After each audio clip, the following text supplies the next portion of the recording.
meus queridos irmãos, graça e paz, paz, paz, paz. Falamos de Varginha, Minas, zona da Mata Mineira, sul capixaba, pastor Ilmar Sater, professor aqui do estado de Minas, cadeira de Geografia e Sociologia, diretor e fundador do Centro de Cultura Bíblica Bereshit, uma entidade, uma empresa de estudo de educação religiosa, plantada aqui nessa região desde 1992. Estamos ministrando cursos de teologia, Bíblia, para dizer melhor, Bíblia. Temos curso básico, intermediário e bacharelado, mestrado e doutorado. Tratamos de Cantares de Salomão, de Gemátrica, estudo dos livros da Bíblia e estudo de costumes das civilizações da época, etiologia bíblica. Estamos então agora ministrando as aulas do livro 4. Esse livro 4 é o que trata da matéria Cristologia. Na aula passada falamos sobre as obras, a principal obra, o ofício de Jesus, Cristo. Matéria Cristologia estuda Christos, ungido, Cristo, Jesus Cristo. Hoje falaremos das funções de Cristo. Quais foram essas funções principais, Ele tinha 3 ofícios, profeta, sacerdote e rei. Vamos ver agora as funções, então, dentro desses ofícios. Primeiro, a função reveladora de Cristo. O fato de ele ser profeta é em si mesmo cumprimento de profecia.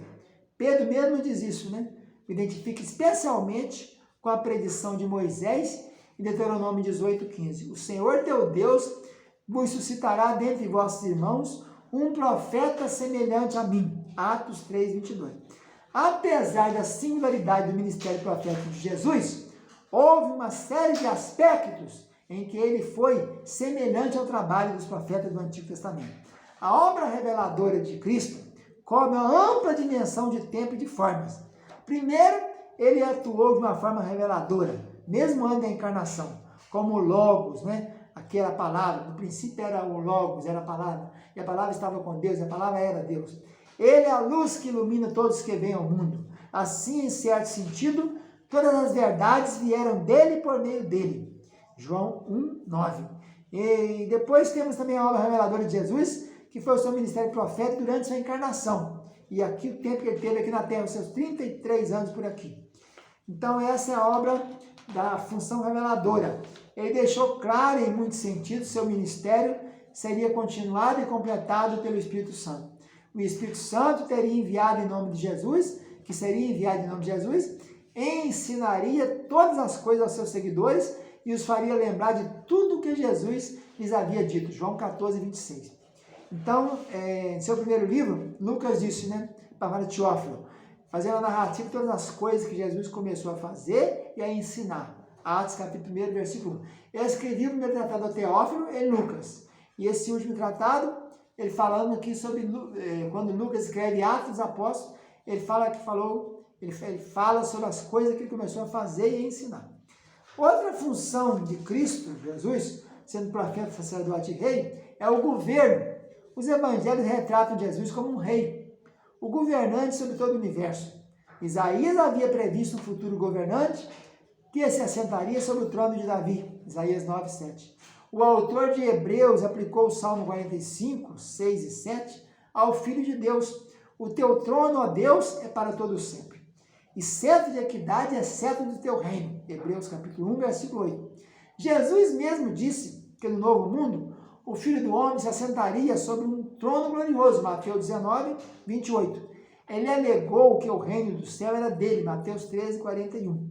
Uma vez que Cristo é a pessoa de quem vieram a existir todas as coisas, João 1:3, e por meio de quem todas as coisas subsistem, Colossenses 1:17, ele está no controle do universo natural. Mas existiria indício de um reinado de Cristo entre os homens dos dias atuais? Com certeza sim. O reino de Deus, sobre o qual reina Cristo, está presente na igreja. Ele é a cabeça do corpo, a igreja, Colossenses 1:18. Diante do que observamos, podemos ver que o governo de Jesus Cristo não é uma questão que se restringe apenas à sua exaltação final, como pensam alguns. É, porém, uma revelação com o passo final em sua exaltação. Quando ele retornar em poder, que esse governo será completo. Filipenses 2 salienta isso.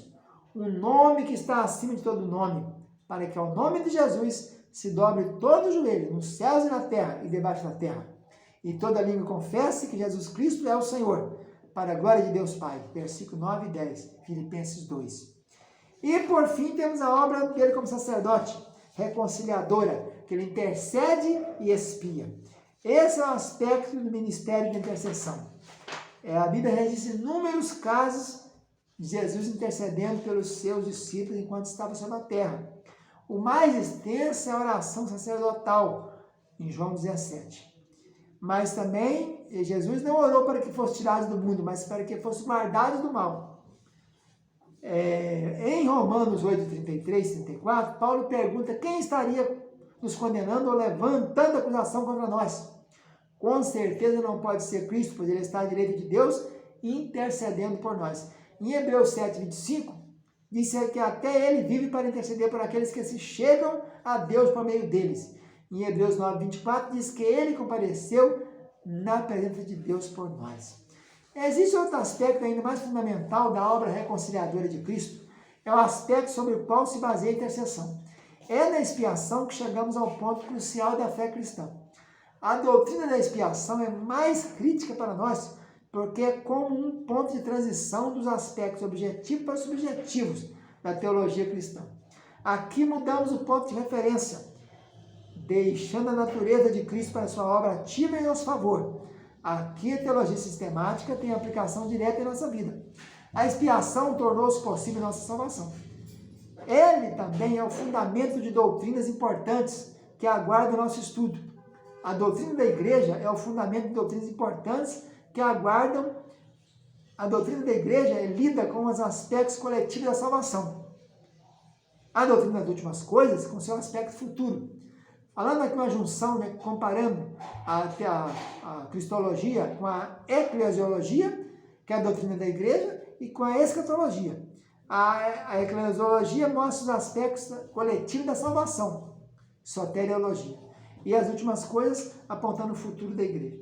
Nessas doutrinas de Deus e de Cristo, nós podemos ver que Deus é um ser muito santo, justo e exigente. Então os homens não serão capazes de satisfazê-lo facilmente, sendo bem possível que algo tenha de ser feito a favor deles para que Deus se satisfaça. Se Cristo era mero homem, então a obra que realizou serve apenas como exemplo. Ele não tinha condição de oferecer alguma coisa em nosso favor, a não ser um exemplo perfeito de fazer tudo que se exigia que se fizesse, inclusive morrer na cruz.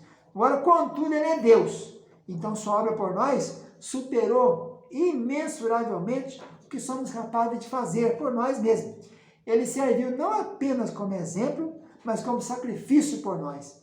A doutrina da humanidade, definida de forma ampla, para incluir a doutrina do pecado, também afeta o quadro. Se os seres humanos estão basicamente intactos no aspecto espiritual, é provável que consigam, com um pouco de esforço, cumprir o que Deus deseja para eles. Assim, a instrução, a inspiração e a motivação constituem o que os homens precisam e, portanto, a essência da expiação. Se, porém, os homens são totalmente depravados e, por conseguinte, incapazes de fazer o que é correto, por mais que desejem ou tentem, então é preciso que se fizesse uma obra mais radical em favor deles. Então, nós temos aí a aula que trata das funções específicas de Cristo como profeta, sacerdote e rei. Fica na paz, então, tchau.